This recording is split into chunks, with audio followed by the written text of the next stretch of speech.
Hello దోస్తుల్, welcome to my channel. ఒక్కసారి try చేసి చూద్దాం. అందరూ ఎలా ఉన్నారండి? బాగున్నారా?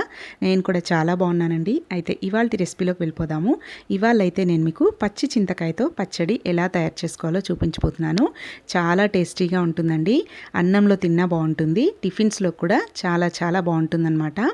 ఇడ్లీ, దోశ, ఉప్మా ఇలాంటి వాటిలో కూడా చాలా బాగుంటుందండి. పుల్ల పుల్లగా అన్నంలోకి అయితే కొంచెం నెయ్యి వేసుకొని పచ్చడి వేసుకొని తిన్నామంటే సూపర్గా ఉంటుంది. అయితే ముందుగా తయారీ విధానం ఏంటి, కావాల్సిన పదార్థాలు ఏంటో చూసేద్దాము. చూడండి, నేను ఇక్కడైతే పావు కేజీలో సగం తీసుకున్నానండి పచ్చి చింతకాయ. అయితే నేను తీసుకున్న చింతకాయ అయితే చాలా లేతగా ఉందన్నమాట. చూడండి, మీకు ఇక్కడ తుంచి చూపిస్తున్నాను. ఎక్కడ కూడా నారలు అనేవి లేవండి.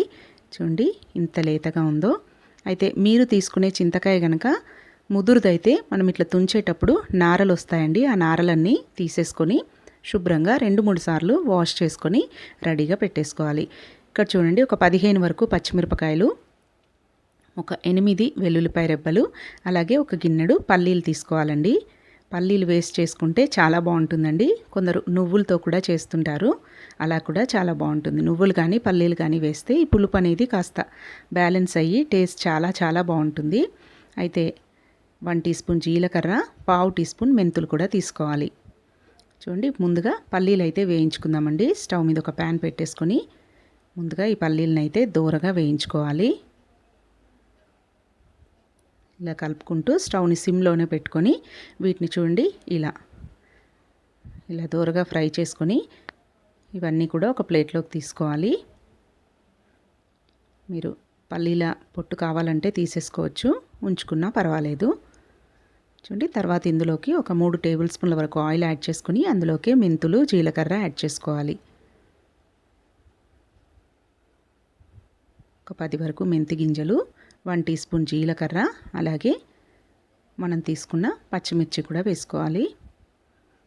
అయితే చింతకాయ పులుపు అనేది ఎక్కువగా ఉంటుంది కాబట్టి పచ్చిమిర్చి కూడా కాస్త ఎక్కువగానే పడతాయండి.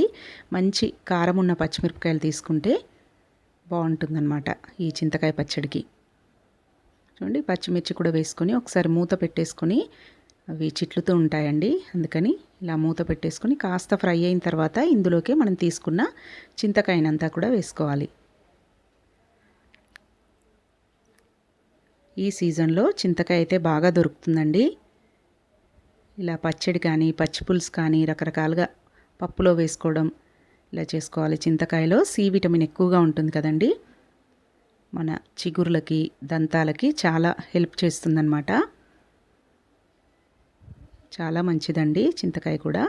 బాడీని కూల్గా చేయడానికి కూడా ఉపయోగపడుతుంది.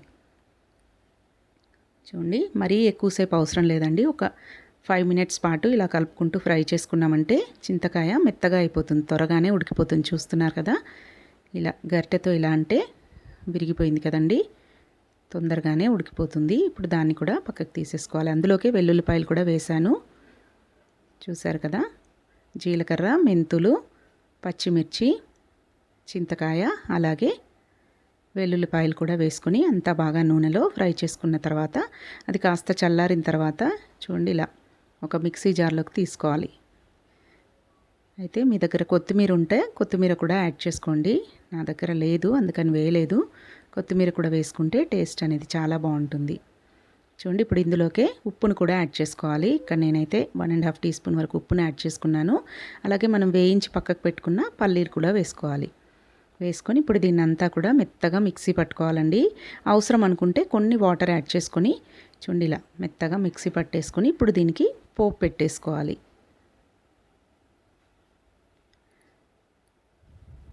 అయితే ఇది నిలువ పచ్చడి కాదు కదండి, ఎక్కువ రోజులైతే నిలువ ఉండదు. ఒక 3 to 4 డేస్ వరకు అయితే ఫ్రిడ్జ్లో పెట్టుకొని అన్నంలోకి టిఫిన్స్లోకి తినేసేయచ్చు.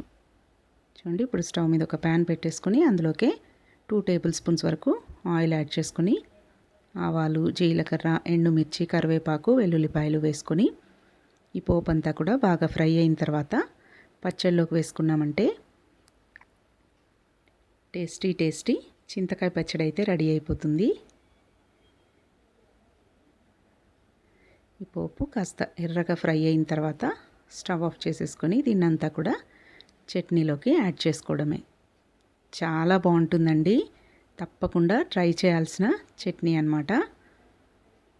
మార్కెట్లో ఇప్పుడు ఎక్కువగా చింతకాయ దొరుకుతూ ఉంటుంది. మీరు కూడా ఒకసారి తెచ్చుకొని ఇలా ట్రై చేయండి. ఇంట్లో వాళ్ళందరికీ నచ్చుతుంది. పులుపు ఎక్కువ ఇష్టంగా తినే వాళ్ళకైతే ఇంకా నచ్చుతుందన్నమాట. ఒక పావు టీ స్పూన్ పసుపును కూడా యాడ్ చేసుకోండి. పసుపు ఆప్షనల్ అండి, ఇష్టం ఉన్న వాళ్ళు వేసుకోవచ్చు, వేసుకోకపోయినా పర్వాలేదు. కలర్ మంచిగా కనిపిస్తుంది కదా అని వేశాను. చూడండి, పోపునంతా కూడా ఇలా చట్నీలో వేసుకొని ఉప్పు ఒకసారి టేస్ట్ చూసుకోవాలండి, ఉప్పు సరిపోయిందో లేదో. చింతకాయ పులుపు కాబట్టి ఉప్పు కారం కాస్త ఎక్కువగానే పడతాయి. చూడండి ఎంత కలర్ఫుల్గా ఉందో కదా. టేస్ట్ కూడా అంతే బాగుందండి. వేడి వేడి అన్నంలో కొంచెం పచ్చడి వేసుకొని నెయ్యి వేసుకొని తిన్నారంటే ఇంకా అద్భుత అన్నమాట. పిల్లలు కూడా చాలా ఇష్టంగా తింటారండి. వాళ్ళకు లంచ్ బాక్స్లో కూడా ఈ పచ్చడి కలిపేసి ఎంచక్కా ఒక ఆమ్లెట్ వేసి పెట్టేసామంటే బాక్స్ ఖాళీ చేసుకొని వచ్చేస్తారు ఖచ్చితంగా. అంత బాగుంటుందండి, చాలా చాలా బాగుంటుంది. మీరు కూడా తప్పకుండా ఒకసారి ఇలా ట్రై చేసి చూడండి, మీకు కూడా ఖచ్చితంగా నచ్చుతుంది. పల్లీల ప్లేస్లో కావాలంటే నువ్వులు కూడా యాడ్ చేసుకోవచ్చు, లేదంటే కొన్ని పల్లీలు కొన్ని నువ్వులు అలా వేసి కూడా చేసుకోవచ్చు. నేను అప్పుడప్పుడు అలా చేస్తుంటాను. అయితే ఈరోజు అయితే ఓన్లీ పల్లీలతో చేశాను. చాలా సూపర్గా ఉందండి పచ్చడి అయితే. మీరు కూడా ఒకసారి ట్రై చేసి మీకు ఎలా వచ్చింది అనేది నాకు కమెంట్స్లో తెలియజేయండి. మీకు కనుక నచ్చినట్టయితే మా ఛానల్ని తప్పకుండా సబ్స్క్రైబ్ చేసుకోండి. పక్కనే ఉన్న బెల్ గంటను కూడా కొట్టండి. Thanks for watching. Please subscribe to my channel. Thank you.